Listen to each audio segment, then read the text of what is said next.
अल्टिमाले चाहिँ भर्खरै नेपाली बजारमा चाहिँ यो अल्टिमाको म्याग्नम E400 भन्ने स्मार्ट वाचलाई चाहिँ लन्च गरेको थियो। आजको भिडियोमा चाहिँ म यही स्मार्ट वाचको बारेमा चाहिँ कुरा गर्न जाँदैछु। यो स्मार्ट वाच चाहिँ कस्तो छ, तपाईँलाई लिनको लागि चाहिँ ठिक छ कि छैन, अनि 3999 4000 मा चाहिँ अहिले तपाईँले दराजमा चाहिँ यसको प्राइस देखिरहनु भएको छ। त्यो प्राइसिङको हिसाबले चाहिँ कस्तो छ, सो एउटा म तपाईँलाई सानो रिभ्यू चाहिँ दिने कोसिस गर्नेछु।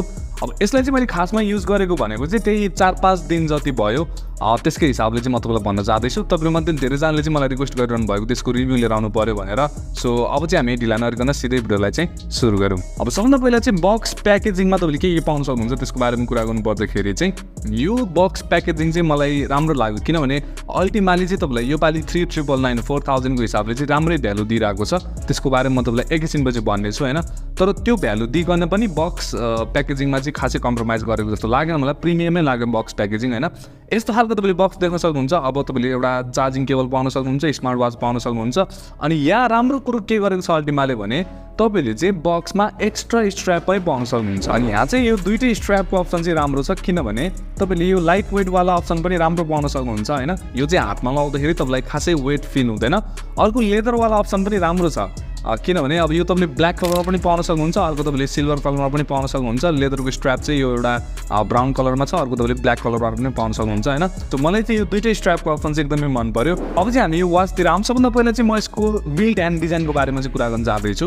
यसको तपाईँले यो जुन फ्रेम देखिरहनु भएको छ, यो चाहिँ स्टेनलेस स्टिलको तपाईँलाई फ्रेम दिएको छ। यो प्राइसमा चाहिँ नर्मली तपाईँले यो स्पोर्टी लुकको साथमा होइन, यो चाहिँ खासमा म्यानहरूलाई चाहिँ टार्गेट गरेर बनाएको जस्तो लाग्यो मलाई डिजाइन होइन। धेरैजना मेरो साथीहरूलाई मैले देखाउँदाखेरि चाहिँ हेर्ने बित्तिकै मन परेको थियो क्या। सो यो चाहिँ धेरै बिग्ने भनेको चाहिँ डिजाइनले नै जस्तो लाग्छ मलाई। डिजाइन चाहिँ त्यसमा केही पनि डाउट छैन, एकदमै राम्रो खालको तपाईँले डिजाइन पाइरहनु भएको छ भने। लेदरको स्ट्र्याप पनि ठ्याक्कै वाचसँग चाहिँ म्याच गरेको छ, राम्रो छ। अनि अर्को तपाईँले यहाँ योपालि के पाउन सक्नु भएको छ भने वायरलेस चार्जिङ पनि यो स्मार्ट वाचले चाहिँ सपोर्ट गर्दो रहेछ। मैले चाहिँ वायरलेस चार्जरमै लगेर यो स्मार्ट वाचलाई टेस्ट गर्दाखेरि पनि चार्ज भएको थियो। सो तपाईँले चाहिँ बक्समा पाएको चार्जरमा पनि चार्ज गर्न सक्नुभयो। बक्समा भएको चार्जर चाहिँ वायरलेस भन्ने कि नभन्ने यति लामो वायर थियो होइन। सो त्यो पनि तपाईँले अप्सन पाउनुभयो। अर्को तपाईँले वायरलेस चार्जिङमै चार्ज गर्न मन लागेको छ भने पनि चार्ज गर्न सक्नुहुन्छ। अनि त्यसै गरी यतापट्टि साइडमा चाहिँ तपाईँले यो व्हिल पनि पाउन सक्नुहुन्छ, जसलाई तपाईँले घुमाउनु भयो भनेदेखि चाहिँ यो वाचको फेसेसहरू चेन्ज हुन्छ। त्यसै गरी तपाईँले नेभिगेसन गर्दाखेरि पनि यसबाट तपाईँले सजिलै गर्न सक्नुहुन्छ। अर्को तपाईँले स्पोर्ट मोडमा जानको लागि एउटा बटन पाउन सक्नुहुन्छ। यहाँबाट तपाईँले डाइरेक्टली डिफ्रेन्ट स्पोर्ट्स मोडहरूमा चाहिँ स्विच गर्न सक्नुहुन्छ।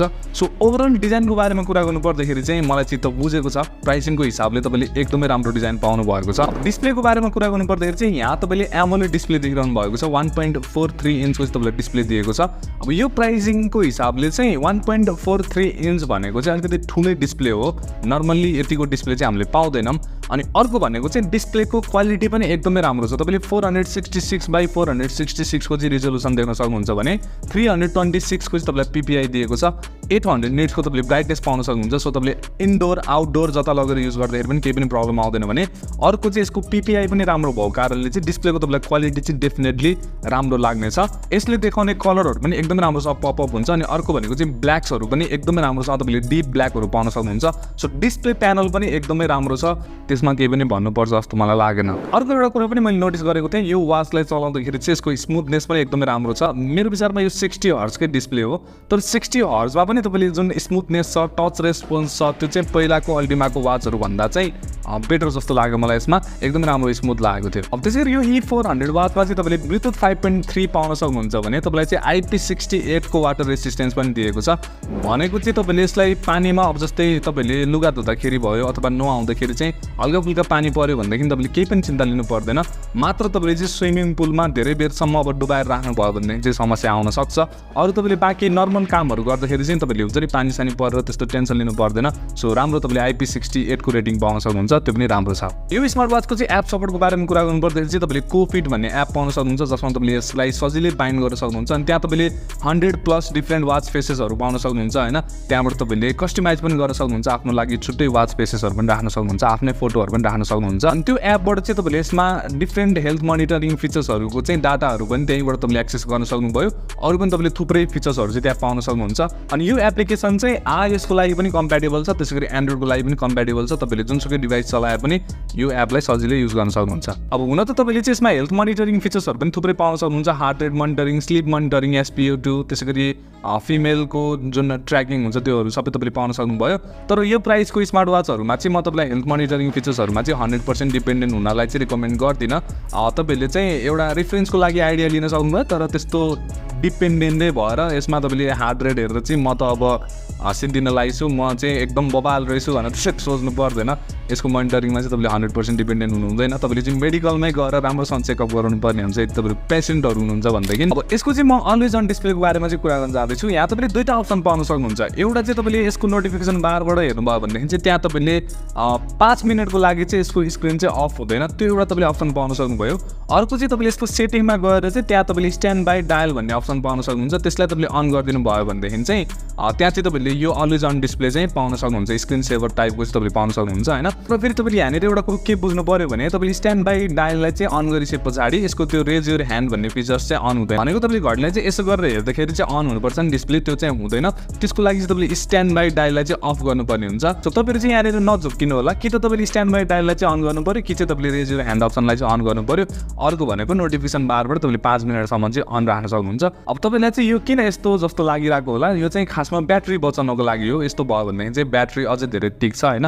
सो यो तपाईँले पाउन सक्नुहुन्छ। अब त्यसरी यो E400 को चाहिँ ब्याट्री लाइफको बारेमा कुरा गर्नु पर्दाखेरि चाहिँ यसलाई चाहिँ फुल्ली चार्ज हुनको लागि चाहिँ अराउन्ड 2 घन्टा जस्तो लाग्छ। अनि तपाईँले चाहिँ यसमा नर्मल युजेसमा चाहिँ 5 देखि 7 दिनसम्मको ब्याट्री ब्याकअप चाहिँ आरामले पाउन सक्नुहुन्छ होइन।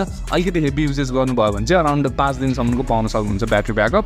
अब यहाँनिर चाहिँ तपाईँले एउटा कुरो के बुझ्नु पऱ्यो भने यो स्मार्ट वाचले चाहिँ वायरलेस चार्जिङ सपोर्ट गर्ने भएको कारणले चाहिँ यसमा अलिकति बढी हिट हुँदो रहेछ। अनि अर्को भनेको यसको फ्रेमहरू पनि स्टेनलेस स्टिलको छ कि अलिकति प्रिमियम मटेरियल युज गरेको भएर चाहिँ यहाँ तपाईँले हिटिङ चाहिँ अलिक बढी देख्न सक्नुहुन्छ चार्ज गर्दाखेरि। बाँकी अरू भनेको चाहिँ यसमा मैले त्यस्तो मेजर इस्युहरू प्रब्लमहरू खासै भेटेको छैन। अर्को चाहिँ यहाँ अल्टिमाले तपाईँलाई चाहिँ 1 वर्षको वारेन्टी दिएको छ भने तपाईँले 30 डेजको रिप्लेसमेन्ट ग्यारेन्टी पनि पाउन सक्नुहुन्छ।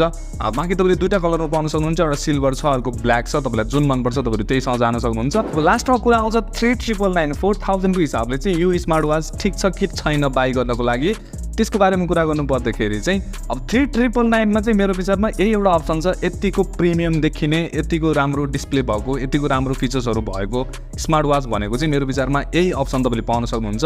अनि मेन भनेको चाहिँ यसको जस्तो डिजाइन चाहिँ अरू कुनै पनि स्मार्ट वाचमा मैले देखेको छैन।